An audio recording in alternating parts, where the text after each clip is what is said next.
और इस प्रकार कहा, मेरे पास पुरुष आए तो थे परंतु मैं नहीं जानती वे कहाँ के थे।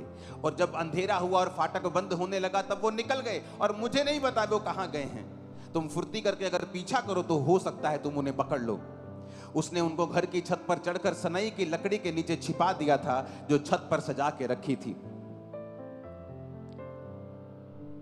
राहाब उन पुरुषों से कहने लगी, 9 आयत में, मुझे निश्चय है कि यहोवा ने तुम लोगों को यह देश दिया है, तुम्हारा भय हम लोगों के मन में समाया है और इस देश के सब निवासी तुम्हारे कारण घबरा रहे हैं, क्योंकि हमने सुना है कि यहोवा ने तुम्हें मिस्र से निकलते समय तुम्हारे सामने लाल समुद्र का जल सुखा दिया और तुम लोगों ने सिहोन और ओग नामक यरदन पार रहने वाले अमोरियों के दोनों राजाओं का नाश कर दिया है। सुनते ही हमारा मन पिघल गया और तुम्हारे कारण हमारे जी में जी न रहा, क्योंकि तुम्हारा परमेश्वर यहोवा ऊपर के आकाश का और नीचे की पृथ्वी का भी परमेश्वर है। वचन कहता है, जब वो इजरायली भेद लेने के लिए गए यरीहो में तो किसी ने बता दिया, भेदिए आए हैं और यहां पे हैं और इस वेश्या के पास वो पहुंचे हैं। राजा ने मैसेज किया वेश्या को कि तेरे पास जो पुरुष आए हैं उन्हें बता वो कहां हैं। वेश्या कहती वो आए तो थे लेकिन वो चले गए और उन्हें उन छत की ऊपर लकड़ियों के नीचे उसे छुपा दिया। जब वो पुरुष चले गए तो वो भागी भागी गई और कहा कि मुझे मालूम है तुम्हारा परमेश्वर जिंदा परमेश्वर है। मैंने गवाहियां सुनी हैं, मैंने सुना है कि जब परमेश्वर तुम्हें लेके आ रहा था तो उसने लाल समुद्र को सुखा दिया। मैंने सुना है जो बड़े बड़े राज्य के राजा हैं उनको तुमने मार दिया, जबकि तुम उन्हें मार नहीं सकते क्योंकि वो अत्याधुनिक आधुनिक हथियारों के साथ उनकी सेना लैस है। तुमने उनको कैसे मार दिया? अमेरिका को हरा दिया, बोले पॉसिबल नहीं हो सकता। उसने रशिया को हरा दिया, पॉसिबल नहीं हो सकता। ये देशों के पास परमाणु हथियार हैं, तुम्हारा देश को तोपे भी नहीं, तुम्हारे पास तो अच्छी गोलियां भी नहीं, तुम उन कैसे हरा दिया उनको? तो राहाब को मालूम था जो ये कर रहा है ये परमेश्वर है, इस प्रजा के संग परमेश्वर है, इन लोगों के संग परमेश्वर है। उसने समाचार का विश्वास किया, उसने गवाहियों पर विश्वास किया, जो खुदाबंद कर रहा था उसने स्वीकार किया। इसलिए प्रभु यीशु मसीह कहते हैं, जब लोग पूछते हैं हे पिता मैं उद्धार पाने के लिए क्या करूं, पास्टर जी मैं उद्धार पाने के लिए क्या करूं, तो प्रभु का वचन कहता है जो परमेश्वर ने किया है उस पर विश्वास कर। जिस तरह यहोवा पिता जो कर रहे थे इस्राएलियों के जीवन में, राहाब वेश्या ने स्वीकार किया कि हां जो तुम्हारे जीवन में हो रहा है ये आम नहीं है।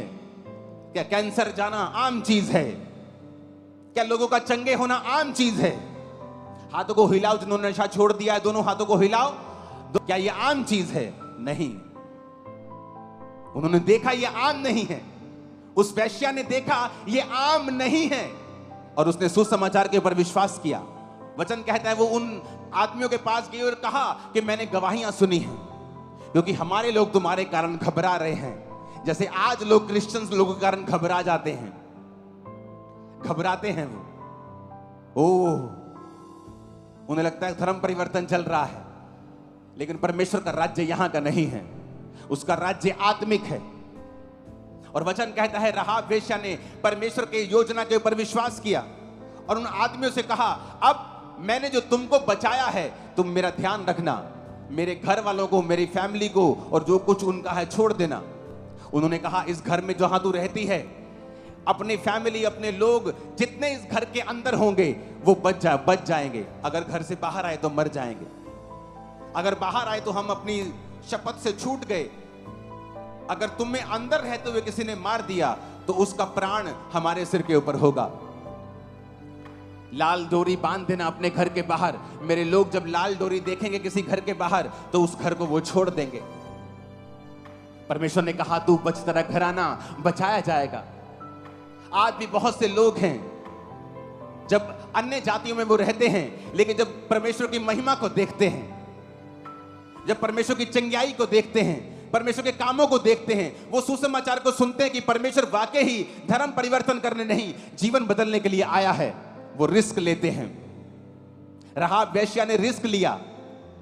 आप प्रधानमंत्री के खिलाफ भी नहीं जा सकते अगर आप नॉर्मल सिटीजन है तो, हालांकि वो संविधान से बंधा हुआ है, लेकिन एक राजा के खिलाफ जाना वो तो बिल्कुल ही आउट ऑफ द वे है।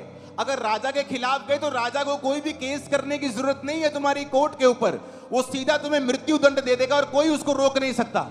राहाब को ये जानते हुए भी कि अगर ये लोग पकड़े गए, अगर मैं पकड़ी गई तो मृत्यु मुझे मिल सकती है, लेकिन वचन कहता है उसने रिस्क लिया क्योंकि उसे मालूम था कि परमेश्वर यही जीवित परमेश्वर है।